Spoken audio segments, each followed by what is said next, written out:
இந்திய ராணுவம் அமெரிக்காவிலிருந்தும் 3 AH-64E Apache ரக ஹெலிகாப்டர்களை பெற உள்ளது. இந்த ஹெலிகாப்டர்களை ஜூலை 21 அன்று காசியாபாத்தில் உள்ள ஹிண்டன் விமான நிலையத்திற்கு வந்து சேரும். பாகிஸ்தான் எல்லைக்கு அருகே இவை நிலைநிறுத்தப்பட உள்ளது.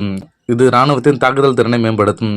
ராணுவத்தின் வான்படையை நவீனமயமாக்கும் முயற்சியின் ஒரு பகுதியாக அமெரிக்காவிலிருந்து நவீன ஹெலிகாப்டர்கள் வாங்கப்பட்டு வருகின்றன.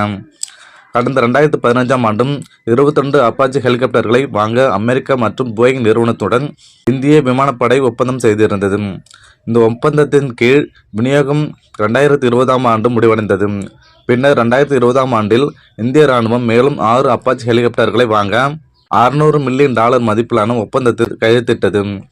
ஆனால் விநியோக காலக்கெடும் தாமதமாயிருந்தது. உலகளவில் விநியோக சங்கிலி சிக்கல்கள் மற்றும் புவிசார் அரசியல் சூழ்நிலை காரணமாக புதிய ஹெலிகாப்டர்களின் விநியோகம் தாமதமானது. தற்போது இந்திய ராணுவத்திற்கு கிடைக்கும் புதிய ஹெலிகாப்டர்கள் ஜோத்பூரில் அமைக்கப்பட்ட அப்பாச்சி படைப்பிரிவுக்கு அனுப்பி வைக்கப்படும். இவை தாக்குதல் மற்றும் உளவு நடவடிக்கைகளுக்கு பயன்படுத்தப்படும்.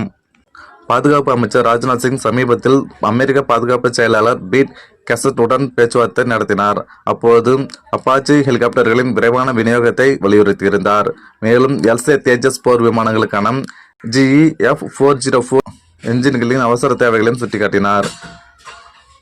இந்த ஆயுத வர்த்தகம் இந்திய அமெரிக்கா இடையேயான பாதுகாப்பு கூட்டுறவை வலுப்படுத்தும் முயற்சியாக கருதப்படுகிறது. அப்பாச்சி தவிர இந்திய ராணுவம் ருத்ரா மற்றும் துருவ் போன்ற பல்வேறு வகையான ஹெலிகாப்டர்களை இயக்கி வருகிறது.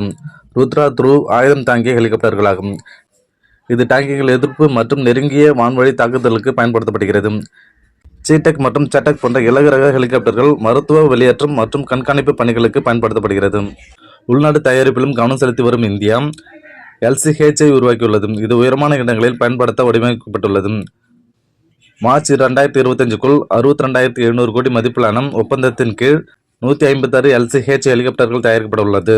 இதில் 66 விமானப்படைக்கும் 90 இராணுவத்திற்கும் வழங்கப்பட உள்ளது.